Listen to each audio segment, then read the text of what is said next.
Hello again. This is Roger Koch Barr for the Bioelectricity course, Week 6, Segment 4. In the last segment, we were looking at some action potentials in our fiber created by twice-threshold stimulation. We were looking at waveforms that traced out the voltage at 2 points as a function of time. This week, we're going to look at it at 2 times as a function of space. So last week, which in hindsight I'll call temporal traces, meaning traces as a function of time, we gave the stimulus. We gave the stimulus here, and we saw the result at R here. Now think for a moment what this trace means. This trace means, that is to say this one, this is the trace for 10 milliseconds of what is happening at R. Well, you say that's obvious, that's what we did last week. I know, but I'm just saying it again to get in mind what it is, because we're going to do it differently in just a moment. At another site, site J, here was the temporal trace. That is, it shows all the different times from the beginning to the end of what is, here's the beginning, and here's, maybe 5 milliseconds, 7, 8, all the way over to 10 milliseconds, all the different times, but everything localized to this one point. Okay, now let's shift to space and look how different things appear. Now we are plotting on the top graph what is happening along the fiber, to the voltage at 1500 milliseconds. That is at 1.5 milliseconds from the start of the stimulus. We have this voltage pattern all up and down the fiber. Sometime later, at 7 milliseconds, we have this voltage pattern all up and down the fiber. These 2 traces correspond to the 2 times marked at the bottom. This trace is all for this one moment. So at this one moment,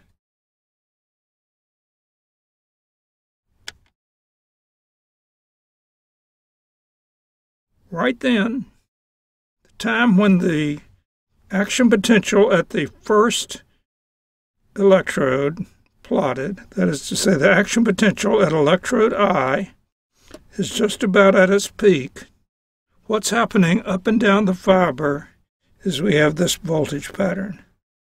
Builds up, here's electrode I is right here, comes down, pretty nearly zero everywhere else. So out here where electrode J is, the voltage is 0, and we see that here on this trace, because at this time, right here, the voltage at electrode J is just about 0. We all live in time and space. We see things in space and we watch them move with time. It seems so obvious that you can look in time or think about it in space. We all know those ideas, and yet, when you look at this, just very obvious things are no longer so obvious. For example, here's an action potential, right there. Here's an action potential, right there. Why do those action potentials look similar but not the same? And in particular, why does the spatial action potential, this one up here on the top,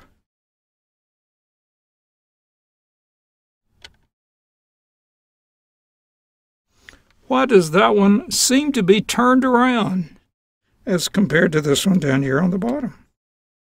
Looks like you take it and you put it in your hand and then you turn your hand over so that it's backwards.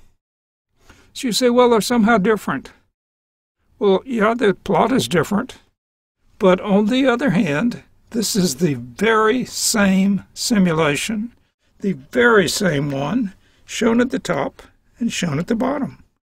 So they're not different in the sense of being a different series of events. What we have are just things plotted differently. You're going to have to look at these for a while, slowly. Take your time until you get it straightened out in your own imagination.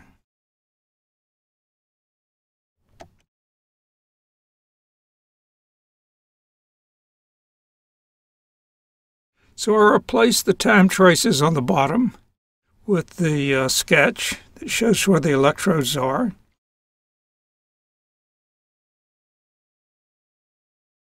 Let's look at the sketch because now we have vertical alignment as far as a spatial position.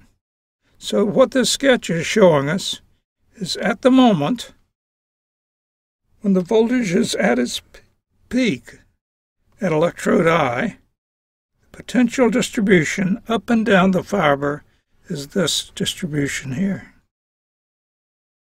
That time is 1.5 milliseconds.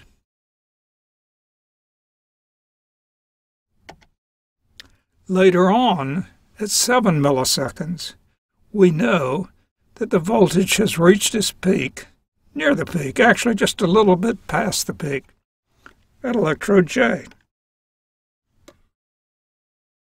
And at that time, the voltage up and down the fiber is like this. That's a bit different. Why should the voltage up and down the fiber be different around electrode I than it is around electrode J? It's a little bit confusing.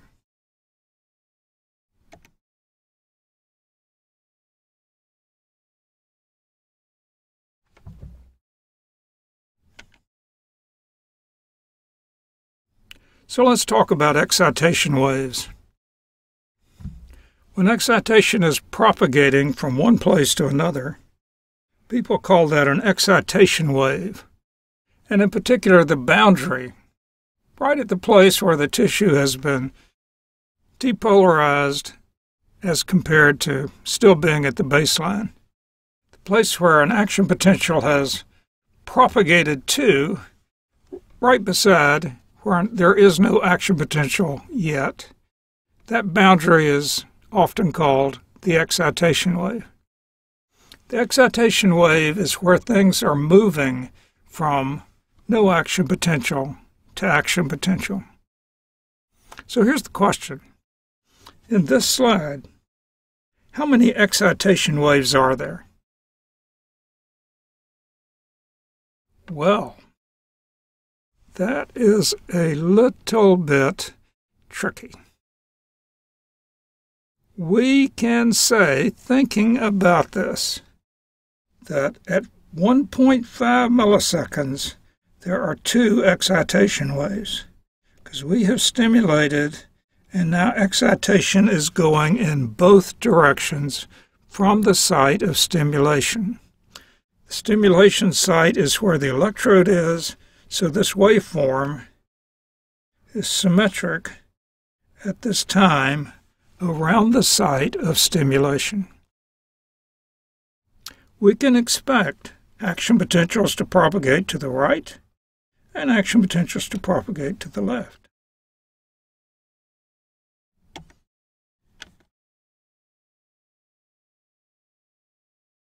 So now let's look at 7,000 microseconds or 7 milliseconds. How many excitation waves are present at 7 milliseconds? Well, the answer is 1. This one is going this way. The excitation that was going to the left, it's already gone off the end of the fiber. So it's not there anymore. It's disappeared entirely by 7 microseconds. So by 7 milliseconds, it's over here. That is to say, at 7 milliseconds, excitation is going this way, but not the opposite direction. What's happening over here on the left is this tissue is in the process of recovery. Potassium current is going out, and the tissue potential is falling back towards the baseline. But there's no process of propagation going on in that direction. Well, look at this one for a few minutes too, and see if you agree with it.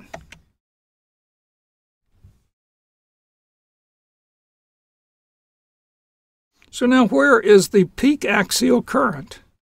And in which direction is that current? We should be able to tell by looking at the VM trace. Let's go on to the next slide where we have a little room, and we can work on it here. Where is the peak axial current? We know that the axial current, we have the expression for axial current. The axial current goes as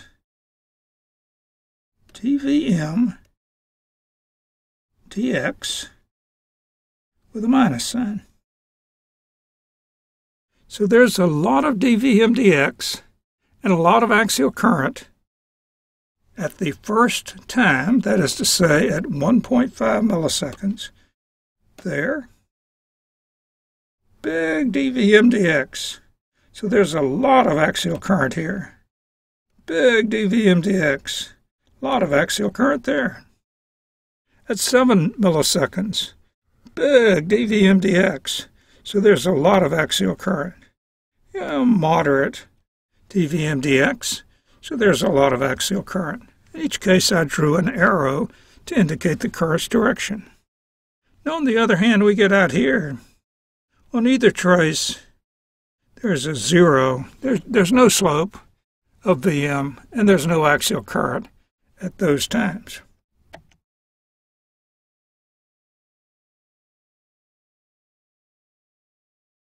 Where are the sources and sinks along the membrane?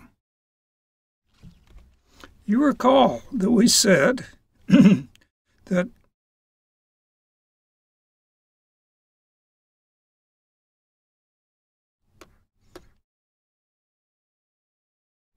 in the segment on the track that the membrane currents go in proportion to d squared Vm dx squared.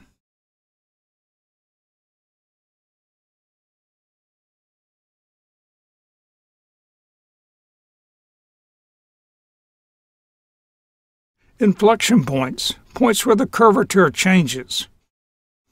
It's hard to just judge those visually, but we would say, well, they're somewhere around here, here, here, here, here, and here.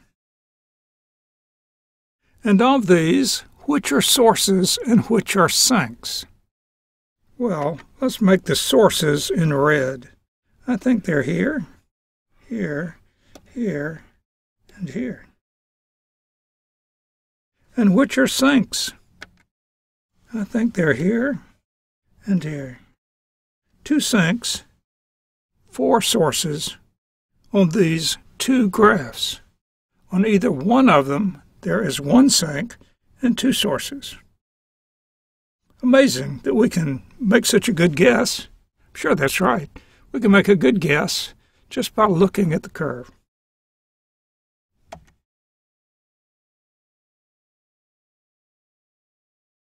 So after looking at those pictures and trying to infer those quantities, maybe you'll benefit from a restful picture here at the Eno River State Park of the Eno River flowing through the park just yesterday. Thank you for watching. We'll be back in a little bit.